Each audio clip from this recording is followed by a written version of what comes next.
Aujourd'hui, chez AI, effectivement, on a des profils. Donc, c'est vrai qu'on a tendance à le mettre en avant. On a des profils qui sont un peu atypiques, pas forcément issus du monde du conseil, mais en tout cas qui ont des expertises qui sont variées. Et c'est vrai qu'on a justement essayé de travailler à conjuguer finalement toutes ces expertises pour réussir à proposer quelque chose qui soit vraiment adapté aujourd'hui et qui réponde un petit peu à tous les sujets finalement que pourrait rencontrer un entrepreneur, un dirigeant d'entreprise, ses collaborateurs, ses managers au quotidien. L'objectif du départ était de ne pas faire du conseil comme on pouvait le trouver dans un cabinet classique, mais vraiment faire quelque chose de beaucoup plus adapté au territoire, à avoir une certaine proximité aussi avec nos clients, parce que c'est vrai qu'on est beaucoup dans l'échange et dans la co-construction. C'est vraiment l'une des clés finalement aujourd'hui de l'accompagnement et des méthodes aussi qu'on emploie pour accompagner nos clients. L'objectif pour nous étant surtout de les rendre autonomes, mais de les faire aussi gagner en maturité, de les faire progresser. Et donc dans cette démarche-là, c'est vrai que la notion de proximité, mais de pédagogie, justement, de réussir à trouver des traductions suffisamment ludiques et concrètes, ça va venir finalement composer un petit peu toute la palette de ce qu'on est capable de mettre en avant, en ayant au départ des expertises, je dirais, plus techniques et plus poussées autour de l'excellence opérationnelle, la performance commerciale, effectivement, toutes les démarches d'acquisition qu'on peut proposer. On pense vraiment nos accompagnements pour s'assurer que dès le départ, on embarque finalement le client avec nous, puisqu'on est là vraiment pour le guider, pour l'accompagner, pour poser la route, justement, et que au fil des étapes,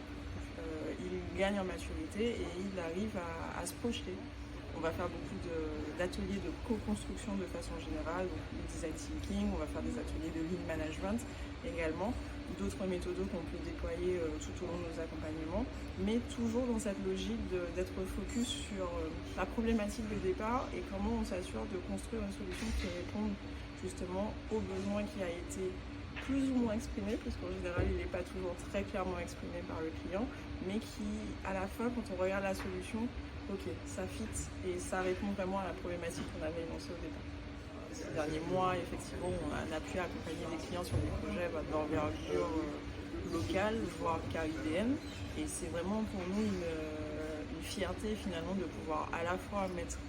notre expertise au service du territoire et voir aussi l'impact que ça peut avoir au quotidien finalement sur un Martiniquais. Oui, souvent c'est vrai qu'on a des clients, quand ils nous approchent, ils se disent on a un peu regardé ce que vous faites, on voit un petit peu comment vous cheminez et vous êtes capable d'appréhender un sujet, et donc on aimerait bien travailler avec vous parce qu'effectivement on pense que vous pouvez nous proposer cette dimension un peu différente, un peu innovante justement. Et si je dois faire un parallèle, effectivement hier on a fait une clôture de mission avec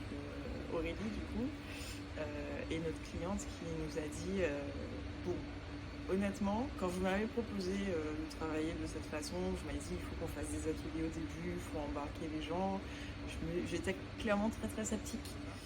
Et quand je regarde finalement l'évolution, on est monté crescendo tout au long du projet et j'ai vu l'adhésion, j'ai vu la dynamique qui s'est créée au fur et à mesure et j'ai vraiment pris conscience du fait que ça a vraiment été utile.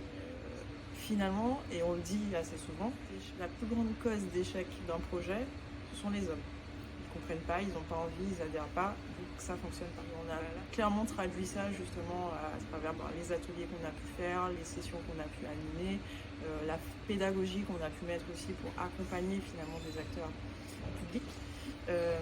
Et ça a fait la différence. Ça a fait la différence et on voit vraiment l'engouement aujourd'hui alors que finalement ce qu'on a produit est même pas encore accessible au grand public. On pense vraiment que quand ça sortira, ça enlèvera vraiment une épine du pied du Martiniquais, très clairement.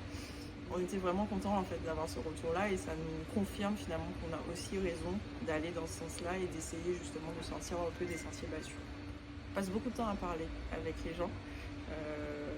parce que ça nous permet aussi de les connaître et de comprendre comment ils fonctionnent. On est vraiment là pour comprendre le besoin du client et qui il est. Et donc construire en fait avec lui cette solution qui est personnalisée. Si on arrive à se comprendre, finalement, il n'y a aucune raison qu'on n'arrive pas aujourd'hui à mettre à profit notre expertise sur les méthodologies, les mécaniques, les pensées out of the box à l'extérieur du cadre et un peu différemment pour justement réussir à être plus innovant avec l'expertise métier finalement qu'a le client, en général ça fit. Et le fait de justement faire ce travail pour réussir à comprendre comment on peut travailler ensemble fait que du coup on est en capacité finalement d'accompagner n'importe quel type